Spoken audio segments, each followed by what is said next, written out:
Hi guys, good morning. Ayan. Nandito na naman ako. Pakita ko na naman sa inyo yung mga dahon after 6 weeks na ba ito? Pang 6 weeks na ba itong update ko sa inyo guys? Ayan. Green na talaga yung mga dahon. Ayan guys. Yung mga maroon or purple noon na mga kulay, nagiging brown na sila. Ayan, tapos pag mag-fall na guys, yung laglagan na ng mga dahon. Yan, kulay pula na ito. Ayan. So itong mga green, magdilaw na yan sila guys. At of course, itong pine tree, ganyan pa rin yan siya. Kahit mag-snow. Yan, matitibay talaga yung mga pine tree na yan.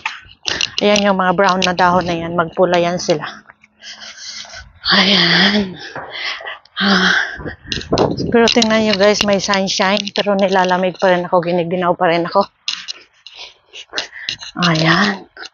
Ang ganda ng punong kahoy. Green. Tingnan nyo na yan guys. O, yan yung ang tagal naka-recover. Yan yung kahoy na akala ko di na magdahon, di na tutubo. Akala ko totally, ano na sila, patay or damage. Akala ko hindi na maka-recover. Pero, ayan sila guys. Ayan na yung mga dahon nila. Ang ganda. Ayan. Lamig-lamig. Ito na yung mga bulaklak. Parang ano ito, yung, ano yun ba yung pandan? Amoyin ko nga kung pandan ba to? Hindi naman siya mabango. Yung hindi naman po. Ang ganda rin itong, ano, dahon. Ano kayang kulay niyan? Ay, bulaklak. Tapos ito yung pine tree. Iba rin yun. Napakita ko na to sa inyo eh. Soft itong ano niya. Soft itong dahon niya.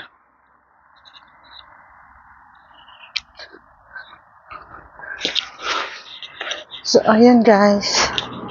Ayan na yung sakura. Wala ng dahon. Ay, wala ng dahon. Wala ng bulaklak.